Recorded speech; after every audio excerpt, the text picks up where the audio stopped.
Welcome back to the channel and welcome back to another UFC fight prediction video.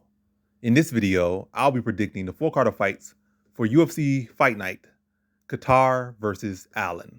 So without further ado, let's get to our first fight on the card. So in our first fight, we have in the bantamweight division, Joshua Weems versus Christian Rodriguez. And how I see this one right here is two solid fighters right here. I feel like Weems has kind of returned to UFC too soon. I feel like he could have took some more time to pack up some wins. And I just feel like right now, Christian Rodriguez is the more fleshed out fighter. Like the more technical striker. Yeah, just a more technical fighter overall. I feel like he can control the pace of his fight on the feet with his speed and with his technique and just mixing up his strikes, really making Weems uncomfortable, shooting poor shots, and I think just capitalizing on those shots. And I think that's just the theme of the fight. Using striking to make throw Weems off balance, hurt Weems, and make Weems forced to shoot poor shots and make poor decisions that Rodriguez will capitalize on. I think ultimately he submits him in the second round. So in this one, I have Christian Rodriguez via second round submission. Now to our next fight, we have in the flyweight division, Cody Durden versus Carlos Mota. And how I see this one right here is, I think this is a pretty competitive fight. I think there's a lot of question marks around Mota. And Durden, like, it's some question marks around him too, but definitely as far as Mota, I think there's a lot of question marks around him. This will be his biggest fight for him. Well, his chance to get his biggest win, I would say, because he had fought at least one better fighter, in my opinion, than Durden. He lost that fight, but this will be his another chance to beat the best fighter he can have fought. So I think the wrestling is a potential issue, but not a potential issue. It's not really an issue.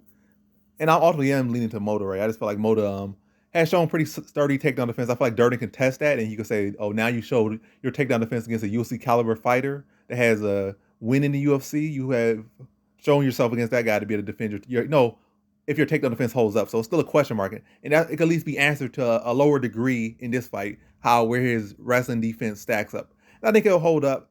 Not saying this is no super confident pick, probably like a low confident pick, but like we don't do that on the 4 card videos. You want to hear that confidence that's in quick picks, but yeah, I just feel like Carlos Mota's takedown defense should hold up. I feel like his grappling should hold up.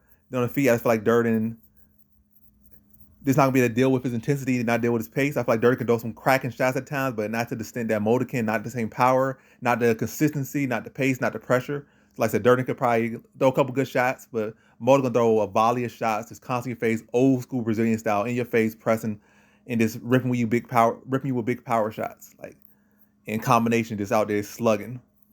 I'm not saying he don't have no technique, but I'm just saying it's not gonna be the case he out there faint, throw a power shot, pepper jab and stuff out there. He's in there scrapping. Technically scrapping, but scrapping nonetheless. But yeah, in short, I just feel that Durden will not Durden, but I feel like Mota should be able to stuff the takedowns of Durden, and I think he's the more flexed off striker. Just to simplify it, and get to the point. I just think that's the case. He's able to address the wrestling of Durden, and Durden not able to, get to his safe space, which is the wrestling. I'm not saying he's one-dimensional, but I feel like in this fight, his safe space will be the wrestling. When he starts to feel that power, and also coming in there, knowing this guy has heavy hands like that, in his mind, it's already going, I'm going for the takedown. I'm going to take this guy down. I'm going to trade with him a little bit, and I'm going to go for the takedown. Or I'm just going to, first off, just go for the takedown. And I feel like Mota, once he starts defending those takedowns, is going to make Durden uncomfortable. Once Durden starts to feel that power, it's going to make him, that fear going to come in there. And once Mota just constantly keeps coming, putting the pressure on him in the power, in the volume, I feel like Durden's going to wilt. I have Mota put him away in the second round. So in this one, I have Carlos Mota via second round TKO. Now to our next fight, we have in the featherweight division, Chase Hooper versus Steve Garcia. And how I see this one right here is, I'm going with Chase Hooper right. I just feel like he's a younger fighter. I'm not saying Garcia is old or anything, but I feel like Chase Hooper is the one making improvements. And like you see that growth, he's growing into his body, growing into his frame, can put a good pace on there, transition, very comfortable, very confident in his motions and stuff. Like I said, his striking might not be all the way there yet, but confidence is everything. He's a young fighter, and where he's at age-wise, first he was kind of a little bit, matter of fact, he was always on schedule. Dude came in like 21 or something, so he was always on schedule. Now I feel like he's actually a little bit ahead of schedule. Like the guy's doing pretty well with his growth, and I feel like he's in a good spot. I feel like Garcia on the other side, on a decline, and continually making the same mistakes. Yes, in one fight you got dropped and you were able to get a submission. But this time, your last fight, you got dropped several times. How many times you got to get taught a lesson and just keep coming in there the same as that guy? Like he just hops out of bed and get in the cage. Like no improvement at all. And I do not like that. I feel like Hooper is bigger, longer. And not like Garcia has no amazing striking. Garcia does look, he can put a good pace, but I feel like Hooper can surpass his pace. I feel like Hooper can out-grapple him. I feel like Hooper can beat him to positions. And I feel like Hooper right now is just a better fighter, and I feel like he gets him out of there. I just feel like puts on a good pace on Garcia, slow roasts him, puts volume up on him, touches his chin. Maybe not with no real heavy hand, cause like I said, Hooper really ain't putting that much power in his shots right now. But I think it's a case of not maybe that one big shot, but a case of a many of shots is, I guess, variety or volume over quality, I guess, or quantity over quality, and just wearing Garcia down, probably hurting him, mounting him, pounding him out on the ground. Garcia turns to give up his back, then Hooper sinks the rear naked choke in and taps him out second round. So in this one, I have Chase Hooper via second round submission. Now to our next fight, we have in the middleweight division, Joseph Holmes versus Jun Young Park. And how I see this one right here between Holmes versus Park is, I think Holmes has a lot of talent. He has a good length, good reach. I feel like his boxing and striking overall can use a lot of improvement. Got a good sneaky knee, and like, he's starting to develop that range with his striking, but still looks like untapped potential on the feet for the most part. Grappling looks pretty good, but again, we have not really seen it tested against the best competition just yet. So I see rawness, I see greenness, I see untestedness. I just added this at the end of words and making the words on the point on spot. But yeah, all I'm saying is I just see greenness. That's like Junior Park right now. You might say, oh, Holmes is this, Holmes is that. But Junior Park is 31, 32. So he's right in his prime. Holmes are like 29, 28. So he's like right outside his prime.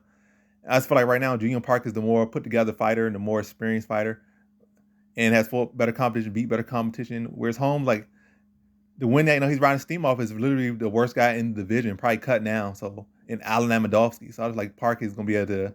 I also see in what's called in the fight he lost to Pickett. Holmes, I saw he allowed Pickett to lead the dance in the grappling, in the striking, allowed Holmes to do several sweet chin musics on him back to back. Like, yeah, he allowed Pickett to lead the dance, and I feel like he allowed Park to do that. Park's gonna go away with it. He's gonna start to just jab you up, stick and move, and just jab you up.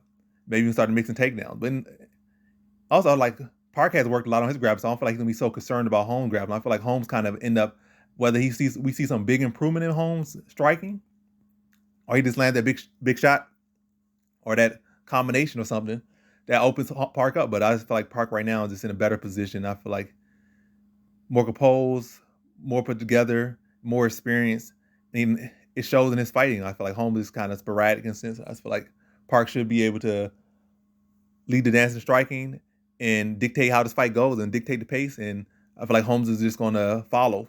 He might have a little moments or try to unleash at times, but Park probably just be good to clinch him up or go for a takedown or just to disengage and just reshuffle, get back in there and just continue to jab him up and box him and just be a beat or two ahead and beat him to a decision. So in this one, I got Jun Young Park via decision. Now to our next fight we have in the heavyweight division, Andrei Arlovski versus Marcos Rogerio de Lima. So, yeah, in the heavyweight division, we have Andrei Arlovski versus Marcos Rogerio de Lima. And yeah, as he's one right here, I just feel like Marcos Rogerio de Lima, he's looking pretty okay right now. Matter of fact, none of these guys, both of these guys just looking okay, I guess. Marcos Rogerio de Lima definitely not shifting no seats up at the top of the division or anywhere relevant in the division, and neither is Arlovski. Like, he's picking up wins, but like, I guess he's just showing you, I don't know, the lack of depth maybe in the heavyweight division, or at least outside the relevant realms of the heavyweight division. You saw how low it can go, or I don't know, the depth or lack of depth. I don't know how exactly am I using this word. I guess it's lack of depth. Like, outside the top is very, very little depth. But there's a big decrease in skill though from the top to where he's at currently in the place he's packing up those wins from. But yeah, I have Arlovski beating Rogerio de Lima in this one because I feel like Rogerio de Lima is just kind of like a plodding, flat-footed fighter that swings with a lot of power. He doesn't push a high pace. But again, he got big power. But Arlovski has the same level of threat of getting knocked out by just about anyone. His chin has been gone for a number of years, but he's managed to not get knocked out for a good while now. Like, just with this new style, not even new now. It's been his style for like 5 years now. Just kind of sit on the outside, switching stances, lands combination, and get out the way, and just turn into a high-level chess match. Like, he may not be as athletic as he used to be. He may not be as young as he used to be. He's definitely not as durable, or is a younger fighter. He's like, early 40s, 43 or something. So he's adjusted his style to that of an older veteran fighter. So he don't fight fighters that in a young fight. He fights in an old fight. Low output, but on his toes, gets his shots and gets out of the way. And Rogerio Lima, he don't really have footwork like that. Just a slow, plodding fighter. Maybe he could catch him with a leg kick and tear a ligament in Arlovski's leg or something, potentially. But as far as just catching him with his like his movement and his footwork, Lima don't really have that. He just like that slow plodding slugger. That's all he is. A slow plodding, knuckle dragging slugger. And I think Arlovski's able to do what he's been doing for these past couple fights and continues his streak, just out there, gets his shots off and gets out the way and avoid the big shots of the Lima. So it's like this is a new reality for him coming this fight. Or like, oh, the Lima hits hard or this stuff. Like everybody against Arlovski gonna hit hard and could potentially turn his lights out. So it's nothing new. Like that's the same threat he has in just about every single fight because of like his age and the fact that he never really had the greatest chin, especially now at this age. But he's been able to fight all these guys, especially even some guys that have some significant power, like Walt Harris, to a decision. Like, and he fought a couple guys to a decision that have notable power in this later stage in his career, and they ain't knocked him out. So this ain't nothing. The Lima not necessarily bringing any new threats to him, I feel, and I just feel like his style, just in his skill set and his build, is just his approach to fighting is just will allow Arlovski to still at this late age be faster than him, landing shots, and just get back out to range and just skip around the ring for 3 rounds. Probably still be a close, ugly decision. Probably the Lima might get one little sloppy takedown. Probably do some sloppy ground and pound that don't really land, but probably hit arm and shoulder and stuff and everywhere but the head. But nothing really consistent. But like get a takedown, throw some heavy shots on top at the end of the round. It'll be another ugly fight, but I feel like Arlovski, the more consistent theme of the fight will be Arlovski landing the shots and getting out. Getting his shots off, then getting out. Getting his shots off, then getting out. So in this one, I have Andrei Arlovski via decision. Now on to our next fight we have in the middleweight division. So yeah, in the middleweight division, we have Roman Dolidze versus Phil Hawes, and how I see him right here is I'm gonna go with the fighter I see who has actually made improvement or have visible improvement. I feel like that's Phil Hawes. He's been one of the fighters who has over these past couple years or so, or several 3 to 4, 5 years, has made notable improvement. At one point, he was looking like this great talent, then he lost that steam and stuff, and then people were like, oh, this guy did a flop. And then he managed to go back to the office or go back to the lab and redefine himself and made himself way back to UFC and actually is on a pretty good win streak and looking good for himself. So I mean, he did have one setback with in the UFC with Chris Curtis, but again, rebuilding himself back up again and looking pretty good at doing it. So I like Phil Hawes here against Roman Dolidze. Dolidze really hasn't shown me too much, except some poor decisions out there. He got one good one. I mean, he's coming off a good win over Kyle Dawkins, and he's already getting overhyped and overconfident off one win over a fighter that's decent but inconsistent himself. And Dolidze was like he had decent potential at light heavyweight. I'm not saying he would have win all the way. He definitely would not have win all the way, and he's not gonna go all the way at middleweight either. But yeah, I feel like he just cut weight instead of improving upon his skill set. So he's still kind of like the same exact fighter. He just cut weight, and didn't really improve on nothing. And so far, outside of Cal Dawkins' performance, I feel like all his fights have been lackluster. Or you could say, oh, he knocked one guy out at light heavyweight, but it looked like one of those just sloppy shots that landed that he wasn't even really planning on landing, and with that force. So it's like I'm not really seeing the true skill from him on the feet. It looks very clunky, look very stiff on the feet. Grappling looks very good, but I mean not very good. It looks decent. It looks solid. It's high caliber grappling, but nothing truly spectacular with his grappling, and definitely kind of too laid back and reserved with it. Then again, also cardio issues, stiffness. Yeah, and against Phil Hawes, I feel like Phil Hawes is, with that wrestling background, should be able to stuff his takedowns relatively easily. He's not gonna be able to muscle around like he did with Cal Dawkins at all. If anything, Phil Hawes should have the strength advantage in the clinch, and anytime they lock up, should have the speed advantage. I feel like he's the more technical striker, and I feel like he can push a better pace. I feel like Dolidze, neither of these guys have great cardio or great pace, but when you have better technique, that helps you in the long run. And Dolidze don't have that. And also Dolidze, I haven't really seen him look that good in later rounds. He just kind of like against decent competition, just like a low level blanket. But yeah. And my point is, I just feel like Phil Hawes has made improvements. Roman Dolidze has really not. He has come off a good win, but it doesn't really show me enough to say, oh, he has made any improvement. It didn't really show me too much. And I feel like what he showed in that fight, I feel like it won't really work for him in the Phil Hall's fight. There's potential he could catch him in the sub, and maybe he gets tired and both get tired, and he's able to latch up submission or something. But I don't know. I said go with Phil Hall's. I've seen improvement. I feel like with stylistically wise, he should be able to have the strength advantage. Should have to be better in the clinch. Should be the one dictating whether this fight goes to the ground or not. Should be the faster fighter. Should be the more technical striker, and should be the more powerful striker. So again, I just feel like he keeps us on his feet for the most part, and is able to hit and not be hit by Dolizé a lot. That use that speed, gets his shots off and gets out of the way, and had Dolizé looking stiff and trying to reach him, but not able to touch him, not able to connect consistently. Whereas Hall should be able to connect consistently. And I think he gets Dolizé out in the second round.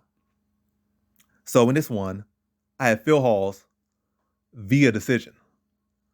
Now to our next fight, we have in the light heavyweight division, Dustin Jacoby versus Khalil Roundtree. And how I see this one right here is I'm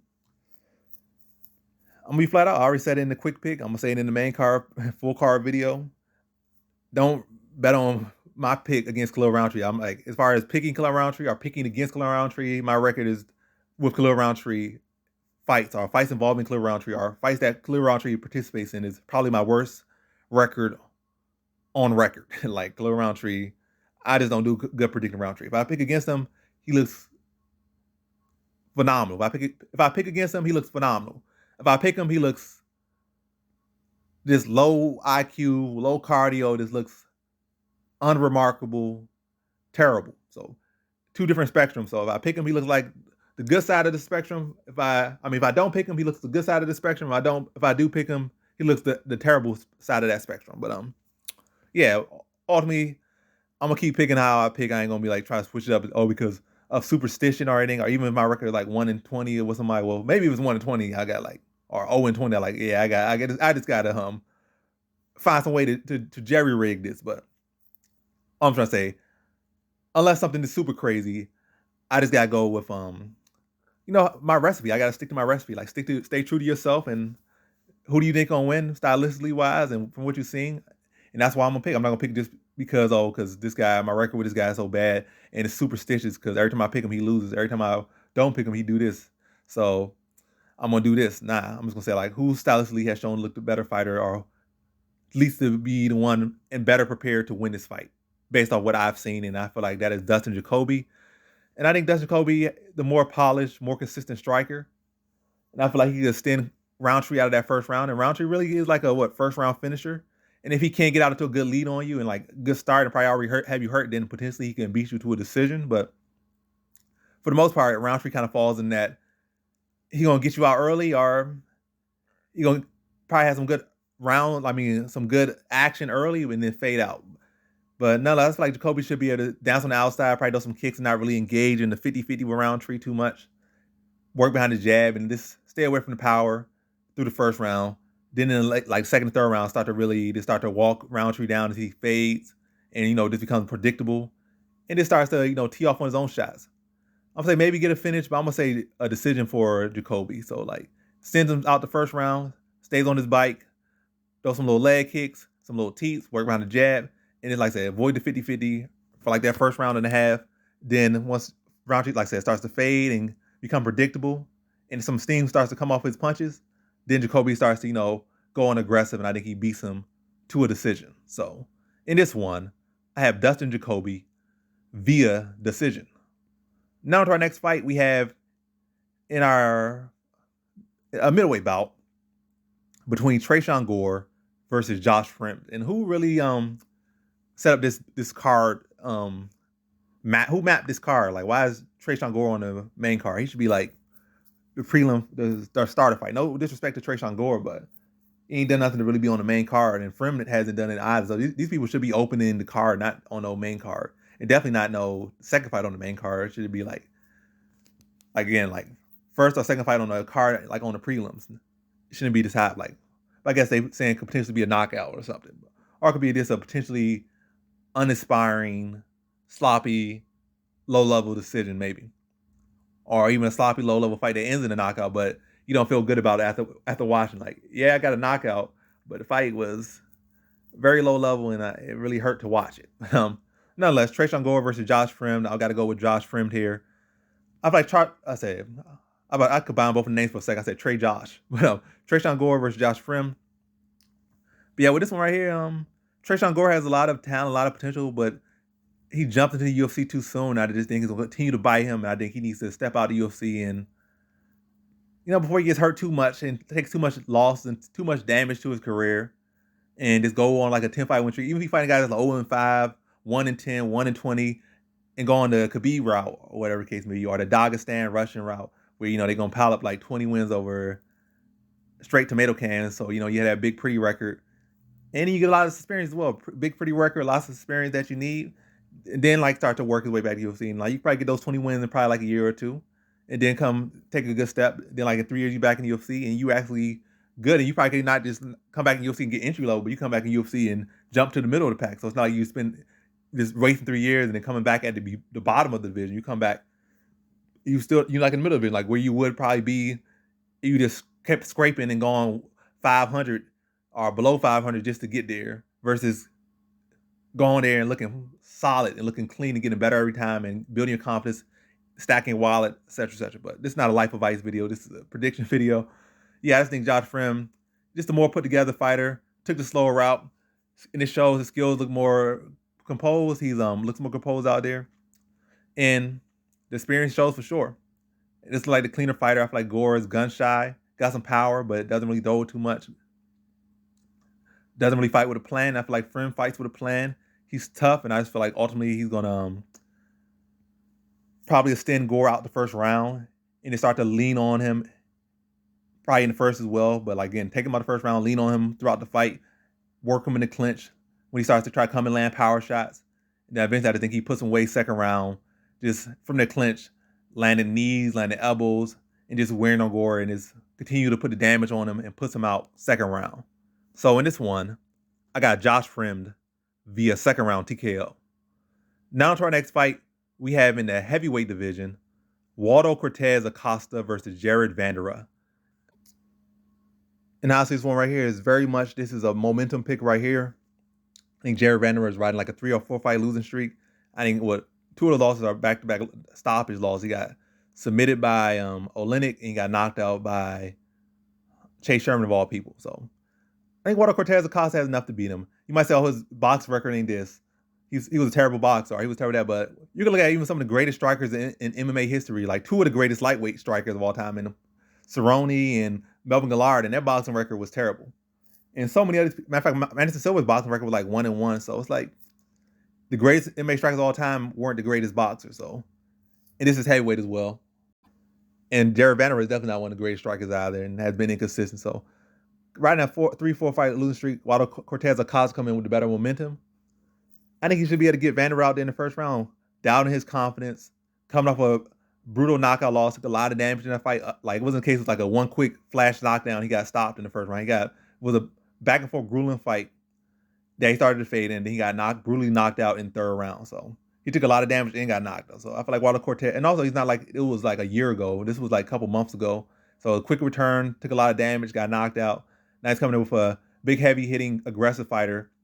And Vanderaa does have a low level check hook. I ain't gonna say it's a great check hook. He had a low level check hook. That's something for him, but yeah, I'm all over the place. Let me just get to the point. I just feel like, riding that momentum, bad momentum, momentum versus momentum.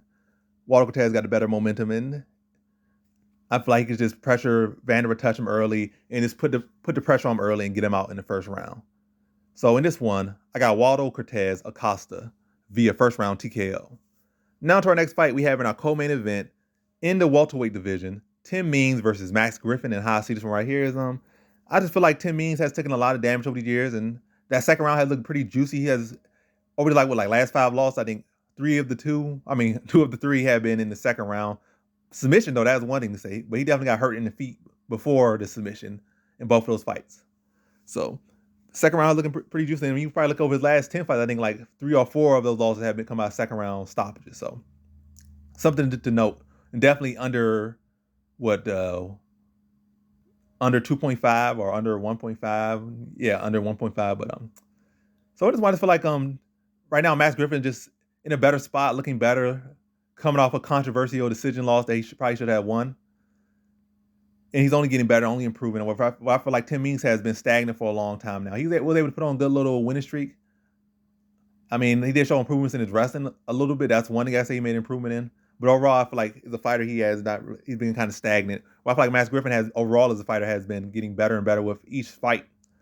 And also think he's a fresher fighter. I also think Means does get chinned a lot in a lot of these fights in the Rock. And I feel like he gets hurt by Max Griffin, which he could and will definitely get hurt because Max Griffin does have heavy hands, explosive, and unorthodox. So I feel like first round be a filling out process, but once Max Griffin starts to get a beat on Means, I feel like he should be able to find his chin pretty consistently. Probably hurt him at the end of the first round. Then the second round, just fill him out a little bit again, then touch him again, then follow up on him and put him out second round. So in this one, I have Max Griffin via decision.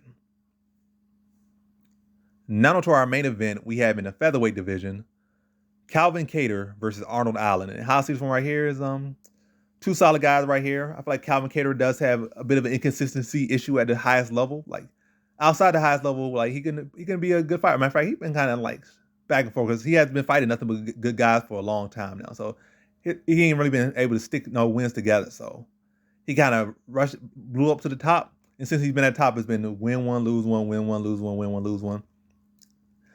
And versus Arnold Allen, I feel like Arnold Allen doesn't have as many high-level fights, so I really can't really say any truly high-level, top-of-the-division fights like Kattar has had. And that's pros and cons. Like, you don't have the experience, but you also don't have the damage. But yeah, damage versus experience. But ultimately, I'm going to sum this one up and not drag this for 10 minutes either. Just get to the point. I feel like Arnold Allen has something that Kattar doesn't have, and I don't think he really ever had. I feel like Arnold Allen has this innate ability to win. And one guy could be more technically this, more technically that, and I'm not saying Kattar is or isn't, but I'm definitely saying that Allen has that innate ability, that innate winner's ability. Like he does what needs to be done to win. Like you can look at his record. Like you see one fight against Gilbert Melendez, he put on like 100 significant strikes, 110 significant strikes. But you look at his other fights, like the output's not there. You see like 49 significant strikes, 30, 22, 50, 64. But you don't see that 100 mark, or even like that 90 or 80. But in all those fights he's won, so you can say, oh, to beat Kattar, you got to put out 100 fights, or 100 punches, 200, 300 punches, or 100 significant strikes, because that's what he's going to bring. But Arnold Allen has won all these fights. And even some fights where some people have at least tried to put out more output to him, he has found ways to land that big significant shots. Like in the Sodiq Yusuff fight, Yusuff was able to technically outland him. But, I mean, he did outland him, but Arnold Allen, in every single round, he put a stamp on every single round. You could look at Kattar's last fight. In my opinion, he won the fight, but you're going to say a case for why Josh Emmett won. I could clearly see that he fought in spots and he not outlanded Kattar, but he seemed to change some combinations at key points in the round to, steal the eyes of the judges.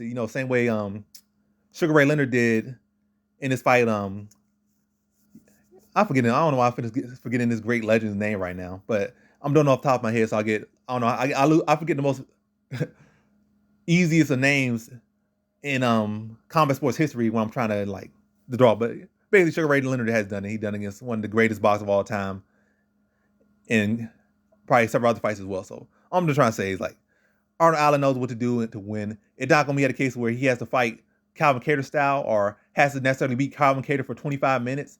He just has to beat him for those key moments. And I feel like he'd be able to dance around the cage a little bit. Not really dance, but circle the cage, don't mix his kicks in there. When Kattar tries to come in aggressive, those elbows, duck and frame and get out the way. And then at key points, maybe with last minute in or last 30 seconds, go out the door blitz or touch Kattar with a power shot and then get out of it. It's in the round in dominant positions or maybe score a well-timed takedown. But that's something I feel like Arnold Allen could do, get those key moment actions, key moment combinations, key moment takedowns, key moment clinches, or a key moment you just land that big power shot, or just maybe throughout the round, but maybe not to stamp the round, but at some point around, striking total relatively even, or at least the striking flow relatively even. And then Allen is the one that landed that big shot, or Allen's the one that had that key sequence of combinations, or Allen's the one who had that deep submission in there in that round. But I feel like that's something Allen has that I really haven't seen from Kattar. Kattar, what he has shown the ability to do is maybe get a person out of there, or just go out there and just, like he did with Giga Chikadze, just go out there and just go balls to the walls, just throwing elbows, spinning elbows, every single go, just out there scrapping, just digging like a dog trying to get the last scrap of meat out there. With Allen has shown a higher level of sophistication and higher level of IQ out there to really be able to just play out chess some of his opponents. Maybe not really chess, but you guess it's mental gymnastics out there and playing to the scorecards and playing to the point system in a sense. Whereas I don't feel like Kattar really plays points. I'm not saying Allen does to an extent. He doesn't intentionally do that, but he does do it because he doesn't know he needs to win. And that's why he is undefeated in the UFC. You can say, oh, he hasn't fought a level of competition, but I think that would translate. And I feel like that had translated for other fighters in the past, similar with Volkanovski. Volkanovski to this day still not physically or skillfully one of the most impressive fighters, but dude does know how to win. And he does know how to come up with game plans, or at least him and his team for every single fighter he fights, and he knows how to, like I said, not be the fast guy, not be the strongest guy, definitely not the tallest, definitely not the most prettiest guy, but he knows to go out there and does what needs to be done. When I see that a lot in Allen, I think he'll go out there and do what needs to be done to get this win over Kattar, and like I said, fighting his spouse, getting that takedown, getting that big shot, getting off that combination at that right time to be able to edge to get the favor of the judges in his favor and get a decision over Kattar. And also can say, oh, it's cardioing this and cardioing that. But the guy's only, 28, 27, sub 30. He's got energy to go 5 rounds. So ain't too much of a concern for me in that thing either. If he was like 35 and he was getting his first shot, or, 33, but been sub 30, the man, he could go 5 rounds. He's training hard. He could go 5 rounds. It's not like he fights a super high-paced fight where he shooting 20 takedowns a fight. He fights a very, same way with how he wins fights, it's the same way how he fights fights. Conservative, smart, and if he needs to go, that he can. Like, you can say, oh, the Dan Hooker fight, he went balls to the walls, but he felt he could have got him out there, so he did it. It wasn't the case he just jumped on something he didn't see stop. Also, he, like I say, it's smart. He knew who he could do that with. He knew who he could do that with. Let me say it again. He knew who he could do that with. Arnold Hooker, 45 days were behind him. He already left the division because he barely could make it. He dropped down back to 45, and he knew this guy body cannot handle that pace like that, especially getting hurt coming out his weight class out of desperation mode. So his body cannot do it. So I could put a pace on this guy. I could let my hands go against him. But he was going with another guy who can maybe survive that, and then he would actually take punishment for spinning himself. He wouldn't have done that. But knowing he going there with a guy that's already ran from the weight class because it was struggling for him to just come back down out of desperation and not much time at all. He I'm gonna put the pressure and intensity on this guy and get him out early. I'm gonna cook him quick. I'm gonna put him on like that. I'm gonna put him on a fast food diet. I'm gonna get him out of there quick. But yeah, so Arnold Allen's very smart and very sharp out there, and he knows how to win. And I think he's gonna go out there and do what needs to be done. I'm combining words. I'm about to say he-man, but he's gonna go out there and do what needs to be done and get his hand raised. So in this one, I have Arnold Allen via decision. And that concludes my fight predictions for the 4-card fights for UFC Fight Night, Kattar versus Allen. And as always, thanks for watching.